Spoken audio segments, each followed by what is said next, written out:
Do you like good movement in your video games? Well, have you heard of a little game called Apex Legends?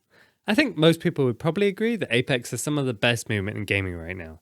But why is that, I hear you ask? Well, I made a whole goddamn video about it, so buckle up. If you think about it, the game actually has a pretty small moveset. It consists of about 4 broad sets of actions: running, jumping, sliding, and climbing.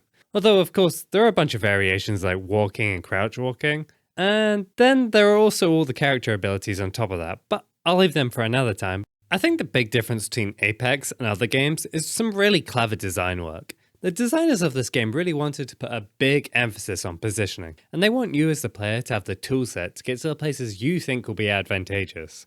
If you think about it, there are 2 main movement problems you have to solve as a player when you're playing the game. The first is moving up and down across buildings and landscapes and other stuff. The second is moving laterally across big spaces while trying not to get shot at. The challenge of going down stuff is solved rather simply by a little known phenomenon called gravity, which you also may know as the small thing goes towards the big thing.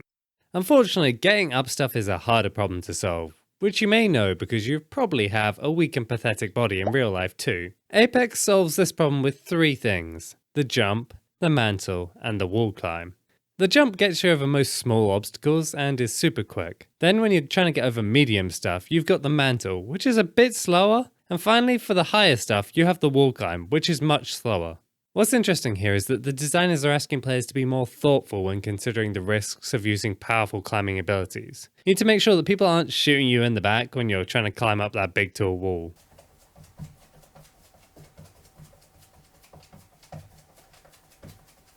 By building decision making like this into the game, the designers are shaping the skill curve for the movement, allowing players to learn and improve well into hundreds and thousands of hours of play. So now we can go up and down real good. What about going horizontal? Well, the first simple part of this is walking and running.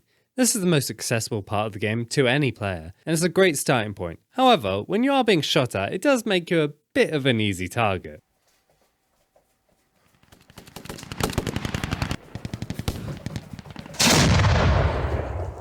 Which was one of the great reasons why the designers have put a slide into the game. By letting players have some variability in the shape of their hitbox and their speed, players are able to greatly reduce their chances of getting hit, and therefore open up possibilities for maneuvering between cover and positions.